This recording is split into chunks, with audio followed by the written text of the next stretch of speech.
Welkom by vandag se verkenning. Ons kyk vandag na bronne oor Osaka se Konohana-wijk, Tsigwagri. Jy ken dit dalk vir daai reuse temapark, né? Ja, dis wat vir meeste mense dit ken. Maar ons bronne wys daar soveel meer aan die gang. Regtig. Ons het notas hier oor alles van, wel, die geskiedenis tot versteekte plekkies. Nogal uiteensluitend. Presies. So die missie vandag, om vir jou die mees boeiende stories en onverwagse juwele uit te grawe. Ons kyk verby daai ooglopende aantrekkingskrag. Goed, ek is reg. Kom ons spring weg. Goed, kom ons begin krap. Die naam self, Konohana, dis nogal interessant. Ja, die agtergrond daarvan, wel, die amptelike storie, wat ons bronne ook bevestig, kom uit 'n klassiese gedig, deur Wani. O ja, Nani Wazoni Sakuya Konohana. Ek sien dit hier. Presies daai een. Dit beteken min of meer, hierdie blom nou in Naniwazu. So dit gaan oor lentebloeisels. En die naam is gekies toe die wijk in 1925 amptelik gestig is. Maar wag 'n bietjie. Ek sien hier in een van die ander bronne, dis amper soos 'n fluistering, jy weet, van 'n ander oorsprong. Ah, ja. Wat sê dit? Iets oor antieke irismorasse, die Shobunuma, blykbaar uit die Nara-tydperk, so eeue gelede. Sjoe, Nara-tydperk. Dis ver terug. Ja, en die idee is dat die naam dalk daar begin het. Miskien gekoppel aan ou gedigte oor die Irisse self. Dit voel amper, ek weet nie, meer gewortel, né? Dis 'n fascinerende alternatief. Meer aards amper.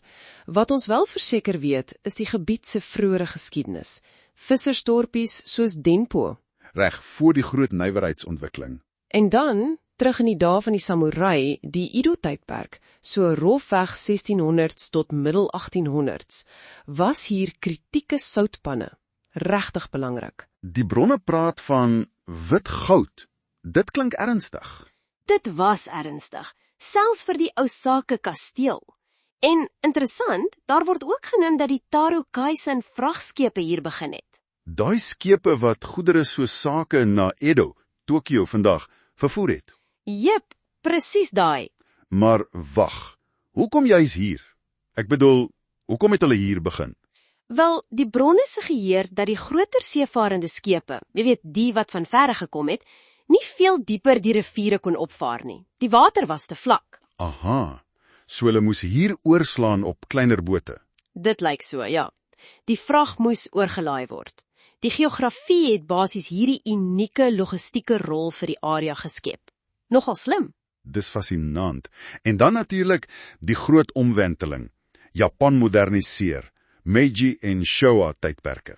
Ja, van platteland en vissersdorpies na nywerheidskern. Groot veranderinge. Maar hierdie een storie, dit het my regtig laat regop sit. In een bron, 'n stedelike legende van 'n spookstasie. Oh, vertel. Shildachua, op die ou Sakurajima-lyn naby waar daai soutpanne was. En treindrywers het glo spooke gesien. Spooke van wie? Het die bron gesê? Wel, die bron sê, hulle het geglo dis soutwerkers se spooke. Figure in die mis, naby die verlate panne. En die stasie is toe in 1944 gesluit. Wow, dit moes seker bygedra het tot 'n misterie. Dis darem 'n wonderlike stukkie plaaslike folklore, né? Hoe die geskiedenis, selfs die industriële deel, sy eie spookstories kry. Absoluut. Goed, kom ons spring vorentoe. Vandag, die meeste mense wat Konohana hoor, dink Universal Studios Japan, USJ. in die weste van die wijk. Ja, presies. Maar jou bronne wys, daar is soveel meer vir die nuuskierige besoeker. Byvoorbeeld, daai kunsmatige eiland, Maishima. Ag, Maishima, ja. Dit het sportfasiliteite, maar vir 'n ander soort ervaring, die Osaka Maishima Seaside Park. Wat is spesiaal daaraan? Een bron beskryf 'n see van blomme, 'n miljoen helderblou Nemophila blomme in die lente. Stel jou dit voor. 'n miljoen, regtig. Sjoe. En ek sien hier ook Shin-Yuhigaoka, 'n uitkykpunt vir sonsondergange oor die baai. Ja, glo asemrowend. En daar selfs 'n plek waar jy aardbeie kan pluk. Kaze mau omibe no ichigo batake. aardbeie pluk. Dit klink na 'n heeltemal ander wêreld as die temapark langsaan. Presies. Dis die kontras. En vir iets dieper, meer kultureel, weg van die massas. Kyk na die Miyotsukushi Sumiyoshi heiligdom. Miyotsukushi Sumiyoshi. Wat is die storie daar? Dit het 'n baie sterk band met seevaartveiligheid. Die legende sê dit is eeue gelede gestig so in 804 om te bid vir gesante wat na Tang China gereis het. Tang China. Dis lank terug. Inderdaad.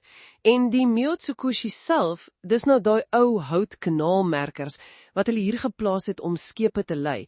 Dis waar Osaka se stadsembleem vandaan kom. Regtig, ek het dit nie geweet nie.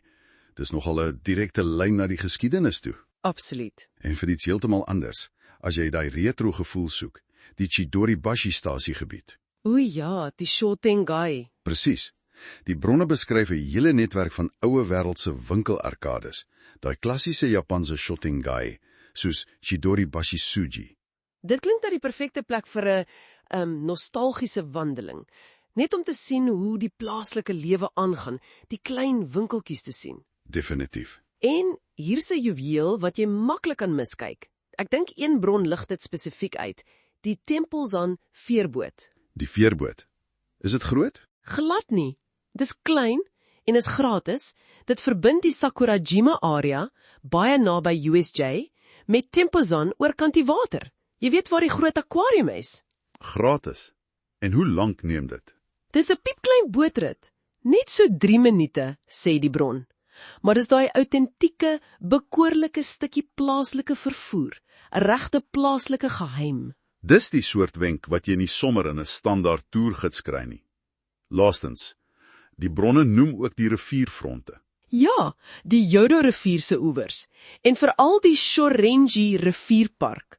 Wat interessant is dat dit gebou is op 'n ou rivierloop wat opgevul is. So dis nou 'n park waar daar eens water was. Presies. Dit klink na plekke waar jy regtig die plaaslike atmosfeer kan inneem. Jy weet, weg van die toeriste gewoel. Rustiger. Ja, dis waar die alledaagse lewe van die wijk so 'n bietjie uitspeel, met mooi uitsigte oor die water. So, as ons alles nou so bymekaar sit, Konohana is duidelik nie net een ding nie. Glad nie. Dis 'n plek met lae. Ja, die industriële verlede, die glansryke temapark, maar dan ook hierdie dieper strome, poëtiese oorspronge, ou heiligdomme, spooklegendes. En stil hoekies langs die water. Wat vir my fascinerend is hoe hierdie verskillende identiteite, histories, industrieel, vermaak, plaaslik, almal saam bestaan, soms ongemaklik, soms harmonies, alles in een wijk. Dit laat 'n mens dink. So, die een ding wat jy moet onthou van vandag se verkenning, Ek sou sê, dat daar altyd meer onder die oppervlak skuil. Selfs in plekke wat jy dink jy ken oor een groot ding. ja, Kyk net 'n bietjie dieper. En hier is iets om oor te wonder vir die luisteraar. Watter ander verhale, miskien nog 'n vergete legende soos Shiodacho, of 'n klein gemeenskap met 'n unieke storie, lê nog iewers versteek. Hier in die skaduwees van Konohana se meer bekende fasette en wag net om ontdek te word.